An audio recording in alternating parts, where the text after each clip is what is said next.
What's the most inaccurate thing your child has ever been taught in school? My daughter's fourth grade teacher told her class that blood is blue inside your body and only turns red when it hits oxygen. Lily came home repeating this fact while showing me her veins. I gently explained that's actually not true. Blood is always red because of hemoglobin, just darker red in veins. She looked at me confused, but Mrs. Wilson showed us a whole PowerPoint about it, Dad. She even had diagrams from a science book. Next morning, I packed my work scrubs in my bag. I'm an ER nurse at Mercy General, and I was working the 3 p.m. shift anyway. I sent Mrs. Wilson an email asking if I could do a quick 15-minute presentation about blood for career day that afternoon. She loved the idea. When I arrived, Mrs. Wilson introduced me as Lily's dad, who works at the hospital. 28 kids stared up at me from their desks covered in Lisa Frank folders and Minecraft pencil cases. I heard you guys learned that blood is blue inside your body, I said. The entire class nodded enthusiastically. Mrs. Wilson beamed from her desk. I pulled out a vacuum container blood collection tube from my pocket. This is what we use to draw blood at the hospital. Notice something? I held it up. The tube creates a vacuum. No oxygen inside at all. Mrs. Wilson's smile started fading as I explained. When we draw blood with these, it never touches oxygen until we pop the cap off. But I showed photos on my phone of sealed blood tubes. See, still red. The kids were fascinated. I showed them medical textbook pages on my tablet.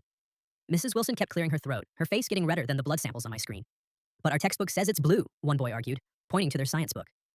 I walked over and checked the publication date, 1998. Medicine updates pretty fast, I explained.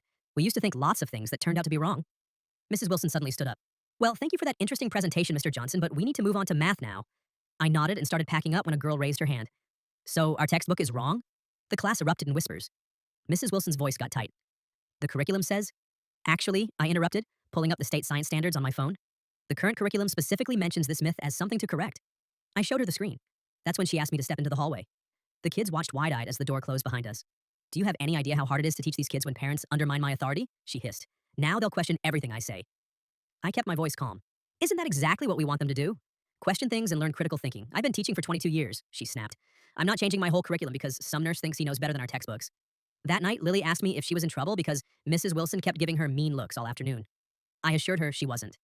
The next day, Mrs. Wilson announced a pop quiz with questions like, what color is blood inside the body? Lily answered, red, and got marked wrong. She came home crying with a big red F. I requested a meeting with the principal and brought printouts of medical textbooks, the state science standards, and Lily's quiz. Principal Davis listened carefully, then called in Mrs. Wilson. When confronted with the evidence, Mrs. Wilson insisted, this is how I've always taught it. Principal Davis asked, but is it correct? After a long pause, Mrs. Wilson said, it's what the children understand better. I lost it. My daughter is crying every morning before school because she's afraid of getting Fs for writing down the truth. 6 later, the school replaced their 1998 science books.